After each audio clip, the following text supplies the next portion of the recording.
He wanted me to take off my clothes and do things that a 13-year-old girl doesn't know even existed. Samantha Chonsky, now 21, was chatting on a social networking site when her nightmare began with a message from a stranger. I was basically begging and pleading for this to be over. He kept saying that it's okay, just one more thing. She had no idea Lucas Chancellor was the man sexually exploiting her, and no idea he had other victims. She only learned later when the FBI came to her home in Pennsylvania after arresting Chancellor in Florida at his parents' upscale home in Julington Creek. At the time, 26 years old. He was a last semester pharmacy student at the University of Florida. And in fact, he was interning at the VA clinic at their pharmacy in St. Augustine when we did the search warrant execution. Special Agent Larry Meyer led the FBI's investigation of Chancellor.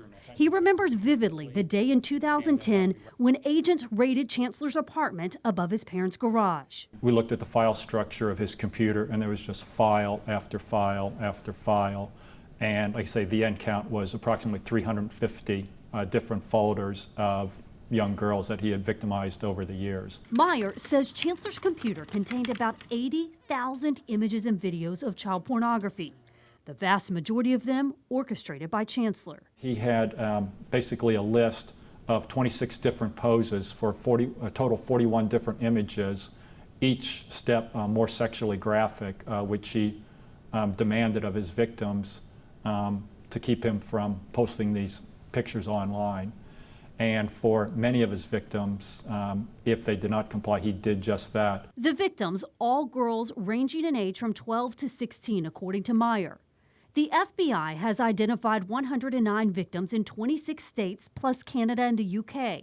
But there are still about 250 victims who have not been identified. The investigation revealed Chancellor found most of his victims through MySpace or the now defunct website Stickum, while pretending to be a 15 or 16-year-old boy.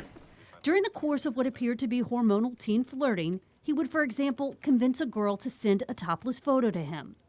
These are dozens of the screen names the FBI says he used.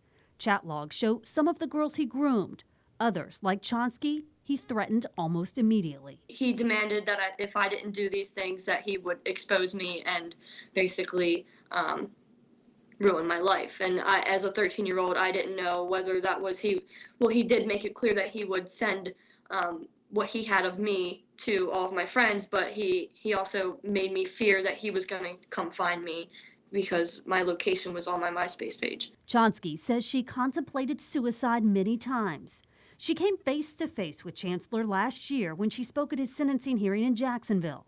He is now serving a 105-year prison sentence, and she hopes knowing he's locked up for the rest of his life will help other victims come forward. Please don't be afraid. There are people out there that are trying to help you, and it doesn't matter what the perpetrator says. Thankfully, for one strong, brave soul, she got this whole thing going, and I'm so thankful. So please be that one brave soul. Nobody deserves that.